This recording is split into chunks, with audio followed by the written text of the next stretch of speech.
Time for some real talk here on the Exam Room Podcast, brought to you by the Physicians Committee. Hi, I am the weight loss champion, Chuck Carroll, and we are going to be talking about a new book that has just hit store shelves called Brotha Vegan. It is a follow-up to the Sister Vegan book, a smash hit that came out all the way back in 2010, and so now we get the second half. We are joined by two of the gentlemen behind the book, including its editor, who is he's a modern day Renaissance man. We've used that term a little bit before on the show, but man, it is really appropriate when we're talking about Omowale Adewale, who is a boxing coach, a former bodybuilder. You were just incredible, and now you are the co-founder of Black VegFest. You have so many credentials behind your name, and now we can add editor of Brotha Vegan. My friend, it is so great to have you here. Thank you so much for having me, Chuck. Appreciate it. And of course, we also have friend of the show, Kimatni Rawlins, who is an inspiration, a health coach, a poet, for goodness sakes. You too, you got the writing chops as well. Gentlemen, I can't thank you enough for being here. I'm so looking forward to this half hour. And first of all, congratulations on the release of the book. This has been a long time coming, huh? Wow. This is beautiful. It's phenomenal. And also for a person in my position, it's being a radical, unapologetically Black, usually you don't get the platform.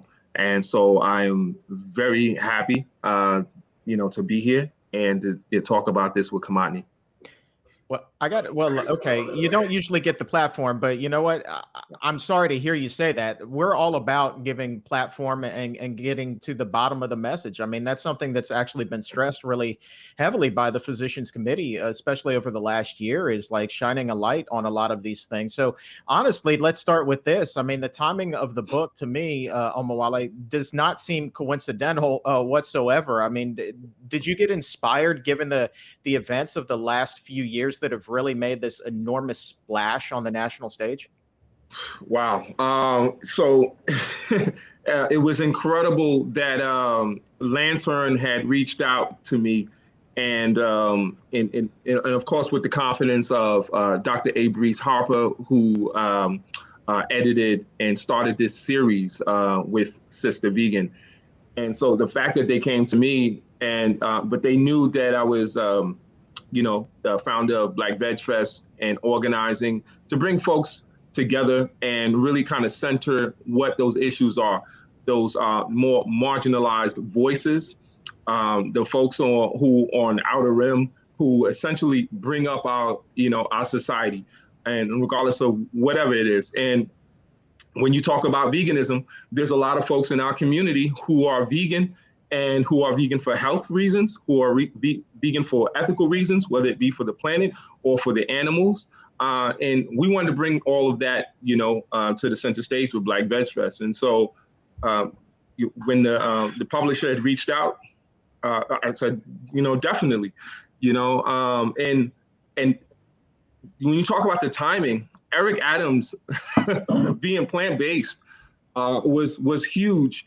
And when I think about the medical community, and I felt like the medical community really needed to kind of really help usher in this vegan wave, this plant-based, movement, especially for nutrition. Get into the hospitals, especially in terms of Western medicine. It'd be useful when Eric Adams had partnered and with the city, de Blasio, to his credit, definitely allowed, plant-based nutrition in terms of healing people at Bellevue Hospital. That was huge. It's groundbreaking. I don't even think people understand, and I don't know if it resonates as much as it will in years to come, how important, that was. So yeah, we definitely wanted to, jump on the timing, of this COVID, coming in as well. At the very same time we were dealing with George Floyd's murder, last year, we were also dealing with COVID. And so, Black VegFest said we're not just a festival, we're an organizing group. And so we got right out there and, into the ground. We even went to Tulsa, Oklahoma, and, in Juneteenth, making sure we had masks. We, when we do our Black VegFest rally, last year, every single event we did, we made sure, that we adhered to all the standards that we heard, from the folks who know best in terms of how to treat COVID, how to prevent COVID, rather, with masks, having the PPE that we need, goggles and our face masks, and giving that out to people. We partnered with, Dr. Brona at the same time, to get, hand sanitizers, soap out to people and feed them. So, we can make this, egalitarian society actually, happen if we think about the next person, and not just ourselves. And so I think that underscores, Brotha Vegan, coming out, because our community needed, they wanted our voice. They wanted multiple voices, not just one, not just a radical approach. We wanted an artistic approach. We wanted an approach to talk about mental health. We wanted a approach that came from a scientific, standpoint, nutrition, values, talk about the planet, talk about fatherhood, talk about, parenting, take the contradictions, evaluate our shortcomings, and then, come out with, what some of our solutions, could be. And I think that's captured in Brotha Vegan, and I'm so happy with everyone who became a contributor of Brotha Vegan. It's powerful. It's beautiful. It's what, Black radicalism, could be, how it can inspire folks, not just, just now, but we know that from civil rights, it didn't just impact, our community, and impacted the entire, nation. So we're putting that on our backs. It's stressful. So we always need support. And we need help. We need people to grab, Brotha Vegan. This is literally that time. Kimatni, let me pivot over to you. Just talked a little bit about COVID, and then you see the numbers and how a disproportionate number of Black Americans are now being affected by COVID-19. And yet the conversations that I've had with our medical experts, including Dr. Kim Williams up in Chicago, renowned cardiologist, and he and I were talking about it, and he's like, look, when you level the playing field, when you account for everything else, and you take all of these systemic issues out of the equation, if anything, Black Americans are even slightly less susceptible to COVID. But then you do have all of these systemic issues that are driving up this health disparity in the country. You talk about that.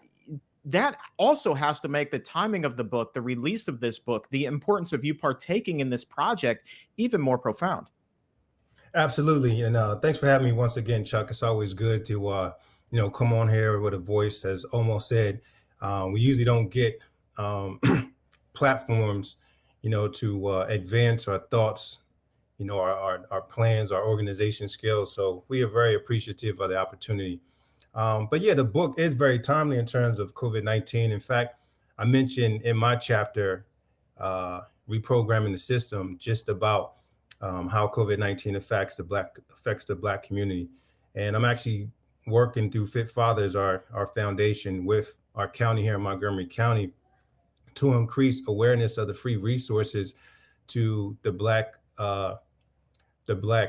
residents in the county about the free resources available for COVID-19, because we are disproportionately not coming out for COVID-19 testing, and we're also disproportionately becoming sicker and dying 3 times more than the general population.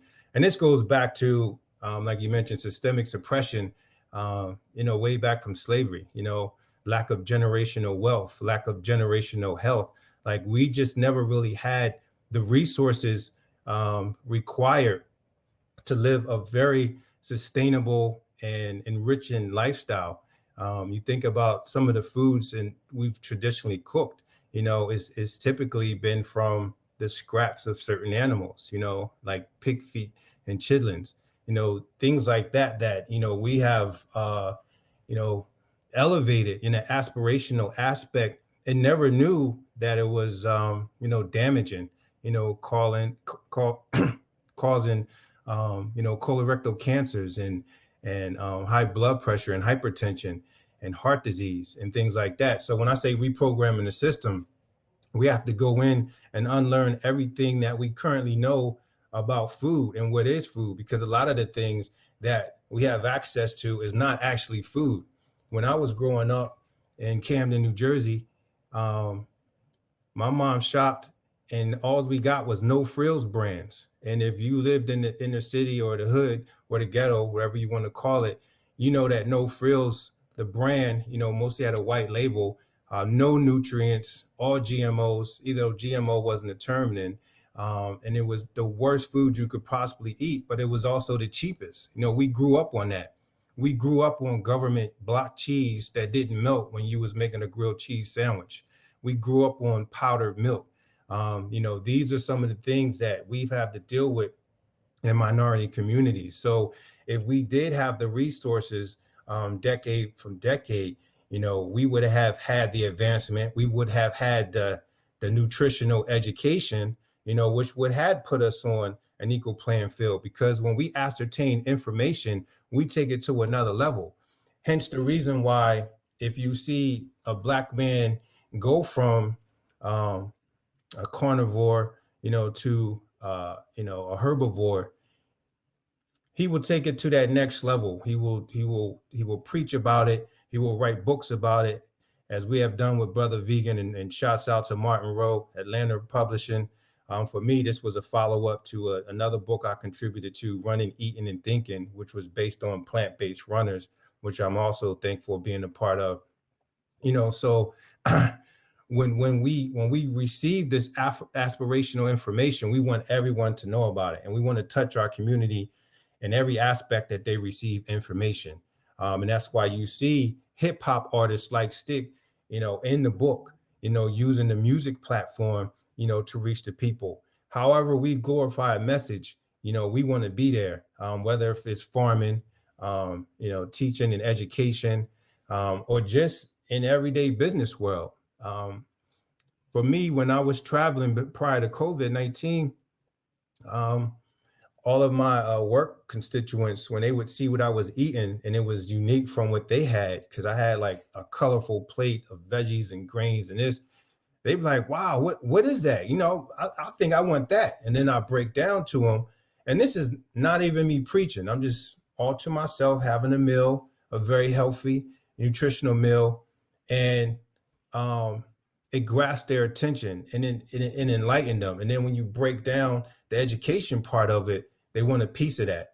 And this is all through silence. Now, when I use my voice and become an advocate of it, now you really got people listening. So my job is to use where I came from, because I was there with the people. So I understand how you have to talk to them and how you have to nurture them to get to this point, because you can't use just like in advertising, if you're trying to target the Hispanic market, there's different denominations of Hispanic market, whether it's Mexican, Dominican, or Miami, Latinos, Cubans. You can't use the same message to reach all those different Hispanics. So the same way with our people, when you're coming from, food, that, created, chronic disease and disruption in your life, and you got to use messaging and programming that's not threatening, because you don't want them to look at you now as this, you're some king or queen or authoritarian voice, because then you're going to lose their attention. So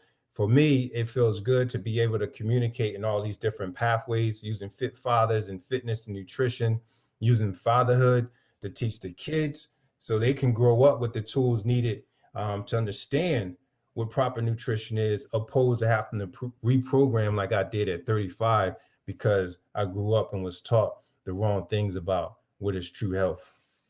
Yeah, man, you talk about the kids, and the older I get, the more important it becomes to me that we are taught about these things at such an early age in life, because that reprogramming process is hard, man, and it can be painful and confusing. But if you ingrain these healthy habits at a young age, man, it just makes all the difference in the world. Omowale, I want to pivot back to you a little bit. And one of the things that I read in the jacket of the book, a little blurb, it was talking about why Black men should go vegan.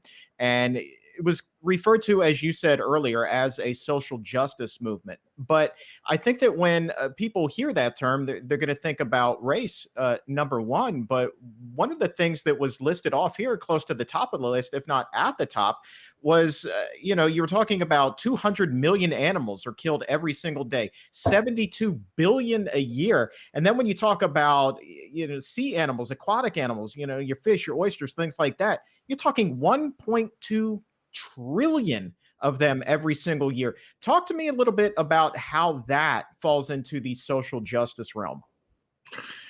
Well, you got to go back a bit in terms of our community. And, we have this term and folks have heard about it. It's called soul food, right? And we're just starting to recognize and really kind of get out of this cognitive dissonance, away from this, which is now we understand it as, slave food, essentially, and we talk about pig's feet, or if we're talking about chitlins, and those particular foods. And so folks are, getting away from that, but it's a process and it's work to do. So it's just like what Kimatni was saying, you really have to target and be a little bit more skilled with your message. I've been doing organizing for a long time. If any, that's my most, loved work. And it's understanding and building with my community, and so I understand the approach, might be different somewhere else, and I really try not to, knock other organizations and their methods and other entities and how they, try to pull people in to kind of explain to them, what the benefits of veganism are, and what the negatives, are in terms of consuming meat. So when I approach the community, we have to talk about, slavery.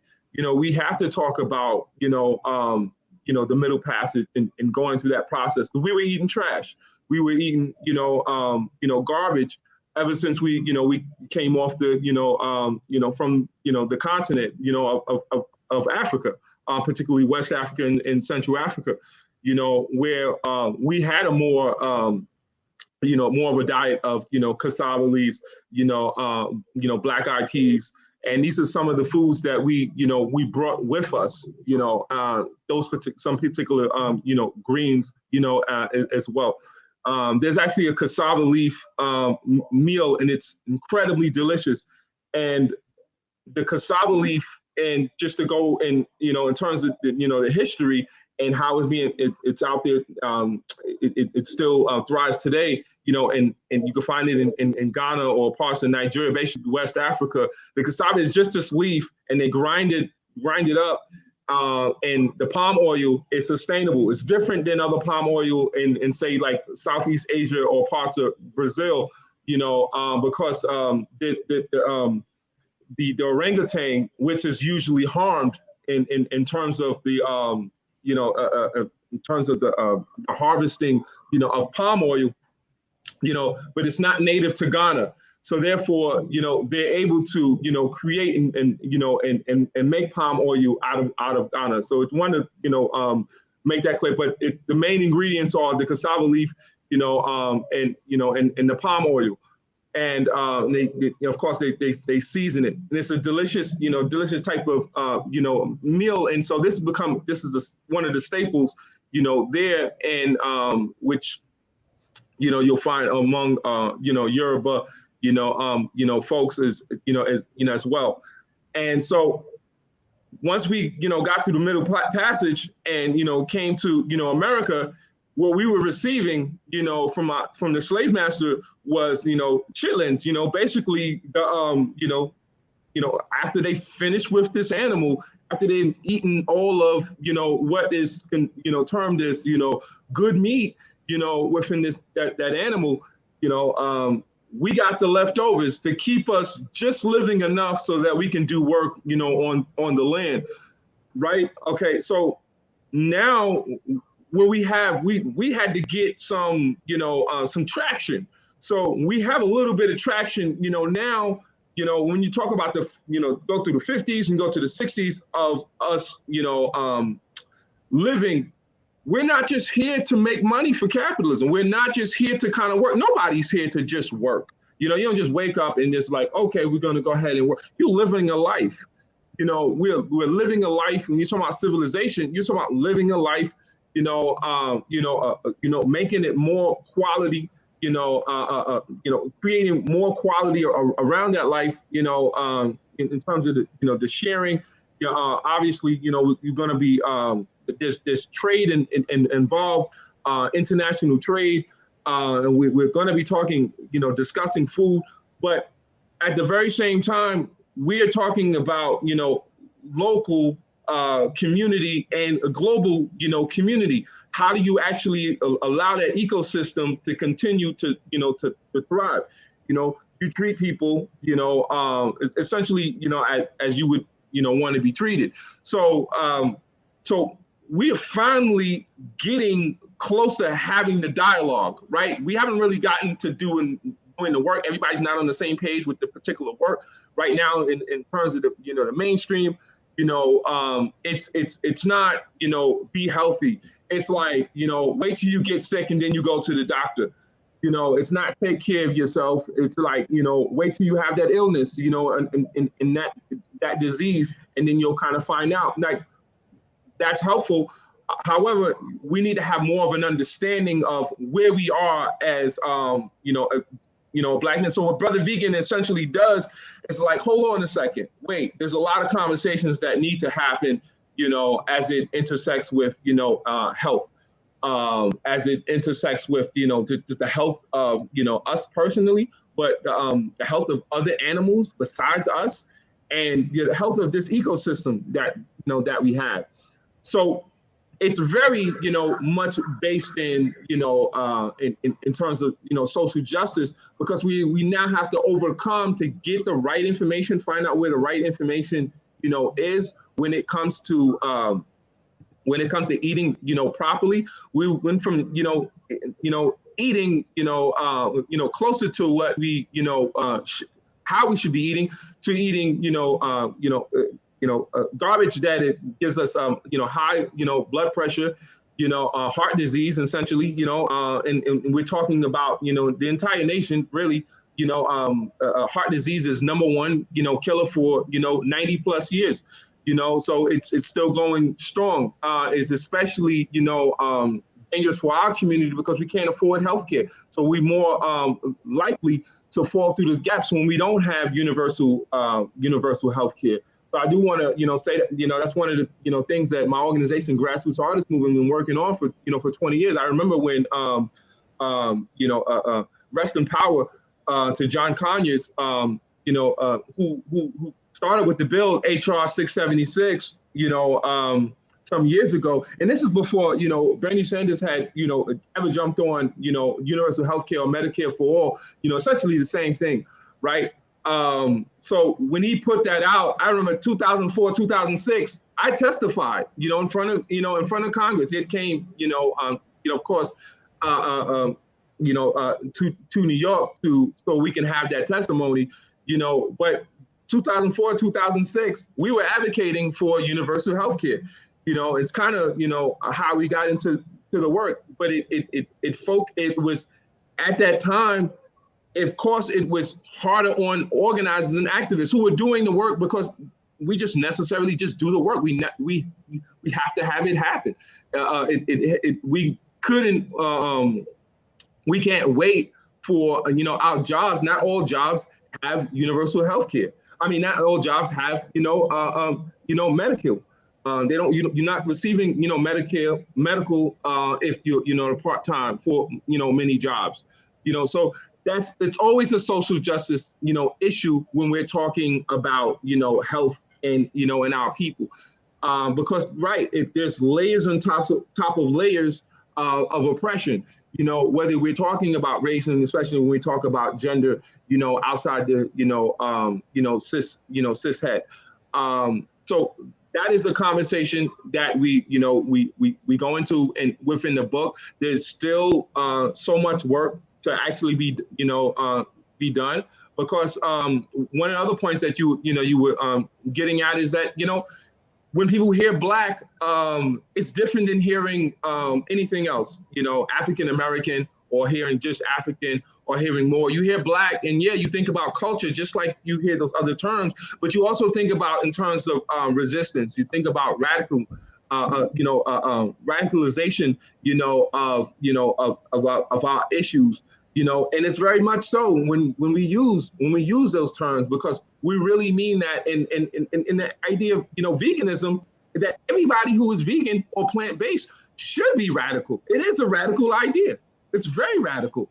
We don't handle things in Western America, and we don't handle heart disease, all the same way. No, we handle them, through the approach that is, written out in the medical industry, that makes, folks more money, right? But the radicalization, of say that Dr. Milton Mills, who's in Brotha Vegan, talks about, one of the best things that you can do, is go vegan, for your health,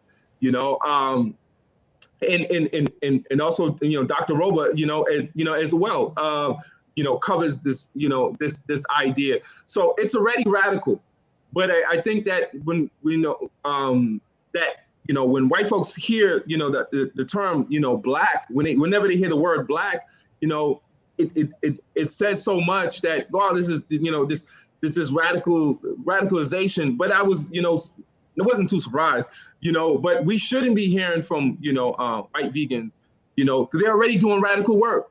You're already doing radical work, when you talk about, ending factory farming. You don't want to see, factory farming, thrive.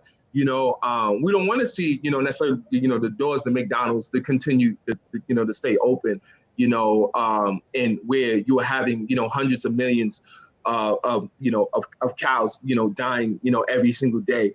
And there's every bit of piece, of that particular cow, whether it be the skin, whether it be the intestine, or it be in the bones, that is able to be, commodified, within this system. So it's a horrible system. So you have to be radical when you approach that. We have to be radical to not allow the same things, to continue on. So we're naturally going to be radical. And I believe this approach it should be more palatable, in producing, an egalitarian system where we are sharing, our wealth, and we are getting through this issue. We had a lot of this,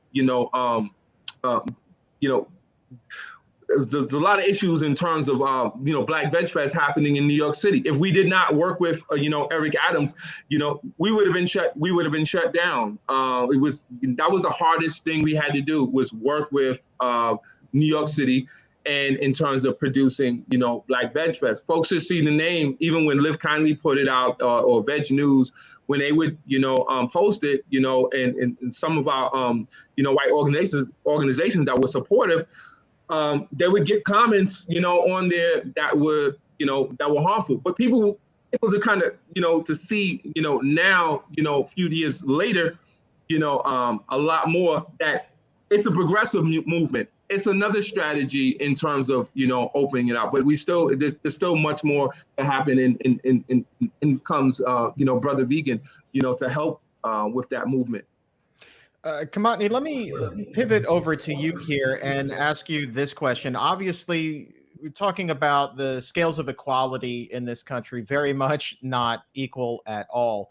And it's going to take a lot to get to this. So I'm going to couch this with a big if, okay, realizing that this is just part of the problem. But if the health playing field was leveled, if it became equal across all races, what would that do in terms of equality for this country when you have an entire population now, segment of the population, who is not being bogged down with increased rates of heart disease, of diabetes, of cancer, all of these things that are not only harming the quality of life, but quite literally shaving years off of it as well?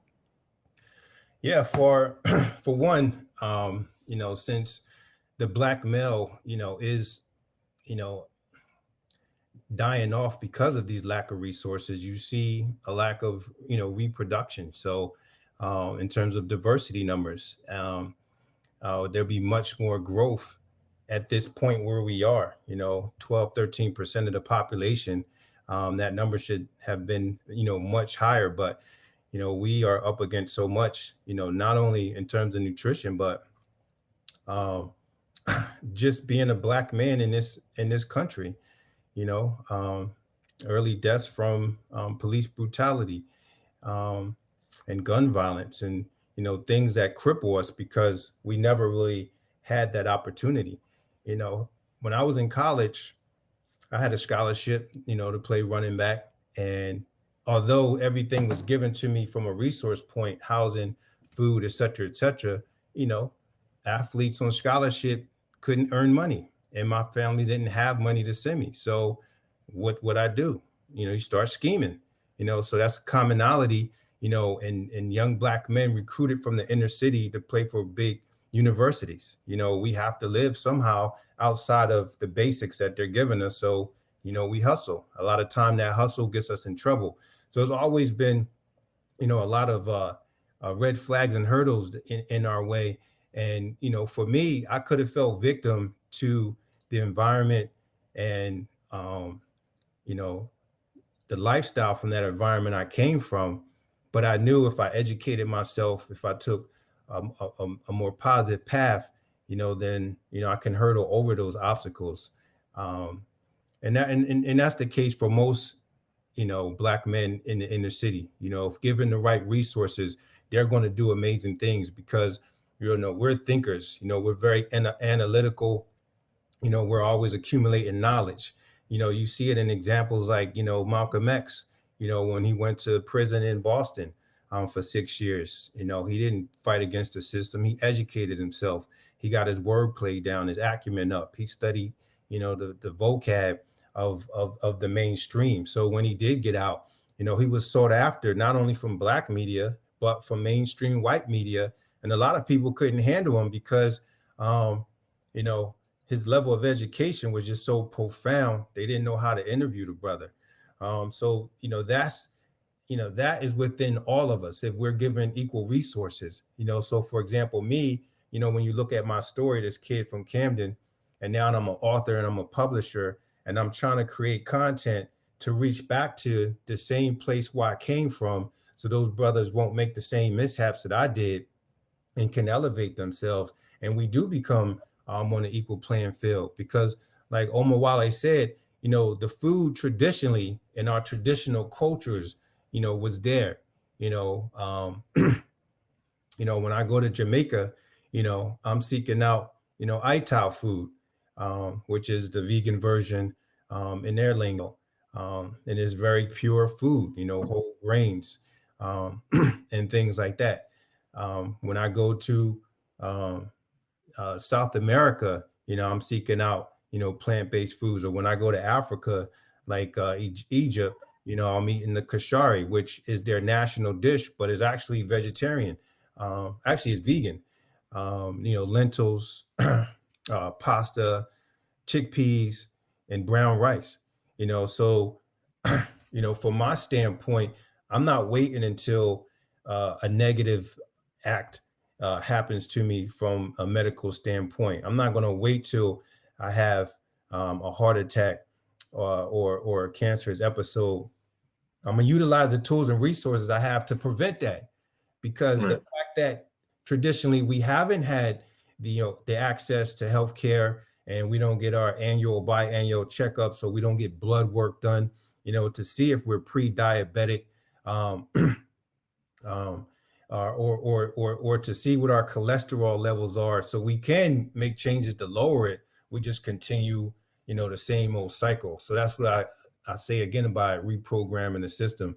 And I think if we were on that same playing field, if we had those same resources, if we had that same generational wealth that allows us to buy real estate and pass it down to our seeds, or the knowledge that these foods, all of these cruciferous veggies, starting with collard greens, are more health enhancing, and that we don't have to season it with bacon, you know what I'm saying, then of course, you know, we're going to increase our numbers. We're going to lessen the chronic disease, and we definitely wouldn't be in this dismal state that we're in with COVID-19. No doubt. And we only have just a couple of minutes left. Omowale, I want to come back to you really quickly and ask you this. If you talk to me, maybe 2-minute answer here. What is the stigma surrounding a plant-based diet within the Black community still? Because when I spoke with Tracy McWhorter not that long ago, a brilliant mind, she was telling me that as you were explaining earlier, is like, look, the notion of a vegan diet is nothing new in the community. But the thing is, it's quite literally been washed away and replaced by all of these ultra processed, unhealthy foods, like you were talking about a little bit earlier. So what is the stigma that you are still facing as far as getting members, Black men, to listen to your message? And how are you able to tear down those walls? Thank you. First, big shout out to Tracy McWhorter. So it's very similar to what Kimatni. I start with what Kimatni was saying in terms of ITAL. When I first found out about vegan food, it was from, and I hadn't internalized it yet. So this is maybe this is even before I went vegetarian. You know, I'm before I was even 10 at the International African Arts Festival. Which has been going on for about 50 years now in Brooklyn. I had some ITAL food, and the brother there, was Rastafarian, and he was explaining to me, and of course I couldn't really grasp it, but every year, there will be some vegan food, and it just never really clicked to me. Now, see, when I'm talking to my community, I know what their apprehension is, and so I start with that often. And I talk about, our culture, and I give them some ground and some history, with it. And it becomes very easy. And then also the fact that they can see me doing it and thriving. The fact that I use myself as an example always. I talk about my heart disease that I had at 15. I was diagnosed with hypertension. So and I was taking hydrochlorothiazide, about like 18, 19 years old. And then I wanted to get off of it. And that's kind of how I started become vegetarian. So I give them this background. I talk to them about, how when I stopped consuming anything with milk, anything with dairy, that it really just cleared up my chronic bronchitis. All that mucus that's in the milk was gone. They resonate with that. The problem that they have with veganism is that it's seen as very white, and that they see also Peter's message, and they don't like Peter's message. They can see sometimes that they don't like that it's compared to slavery. Often because like what makes a white person go vegan? Comparing it to what? You know what I mean? So you don't necessarily, so they don't like that. And we watch that. We see that on billboards. We see that in different commercials. They don't like the style of it. They don't like going to health events, vegan events, and feeling uncomfortable. Like no one is actually speaking, to them. That is not folks, I'll end it with this. I won't say which festival, but they had 40 something, speakers. I was the only Black person there. I was the only Black man. Of course, I was the only Black person. They had no Black women, there out of 40 something. And then they only had 2 people of color. I was included in that. That was 2013. So I was able to talk to that person after, and really get them to understand that it's all about the organizer, in terms of how you do these events and bring people in. So they really don't want to look at veganism, go to veganism because it's like, oh, that's just packaged stuff. But veganism is your peanut butter and jelly sandwich, your pastas, your sauteed, vegetables, your ITAL stews. All of that, make your bean burgers, I mean, you can make your pancakes and your French toast without any eggs, without any dairy. I do it all the time. I put it in my book, An Introduction to Veganism, Agricultural Globalism. But a lot of the Black community was, seeking out this information. I do want to make clear about that. They were seeking out this information. They didn't like that they were being pushed out of the conversation in such a way that was, very white, and so we understand very differently. And there were a lot of folks who were vegan in the Black community and wouldn't want to say anything. I was vegetarian. I didn't want to say anything. Let someone come and say, hey, you're trying to, force me into this lifestyle. Meanwhile, this KFC, Burger King billboards are like everywhere. McDonald's arches are all over the places. And there's only about, last time I saw was maybe $2 million coming from the USDA, in terms of marketing and promoting, fruits and vegetables and, legumes and, and grains. That's nothing. You're not going to see that, most people. But but McDonald's by itself, you're talking about $1 billion in advertising costs. So this is what my community is seeing. So it's not monolithic. It's not everybody who's looking at veganism as I can't bear it. But there's some of that, and hopefully it's cleared up. Quite a bit, and it will be with Brother Vegan and Sister Vegan, and want to definitely, bring back, Sister Vegan, and people who have not purchased that, you never got that copy. This is the perfect time to get Sister Vegan and Brother Vegan. And we'll go ahead and include links to both of those in the show description and in the episode notes. And as we wrap up, I want to just kind of say it simply as this, right? So if you strip away a lot of the things here, I think anybody, regardless of race, can get on board with the idea of going vegan for one of three reasons, right? So it's either going to be for their health, it's going to be for the environment, or it's going to be for the animals. And so when you take away all that other external noise and distraction, I think that those are three things that the majority of people on this planet can get on board with. And I don't care what their background is. I don't care what their culture is, what the color of their skin is. One of those three things is going to click for them. And so when you have just three things and such a huge population that falls into one of those three categories, man, you have a lot of common ground. So I think that there is a lot of commonality here, and that is a great way for all of us to kind of come together and knock off a lot of this nonsense that we continue to see here that's, keeping so many people down and end the systemic racism. Like it's just garbage. So gentlemen, I appreciate both of you so very much for being here today, and congratulations on the release of the book. Please, everybody, go pick up a copy. Again, you can find a link to pick that up right now in the episode notes. Kimatni, Omowale, thank you guys so very much. You are just fantastic. Thank you, brother. One love. Thank you for having us.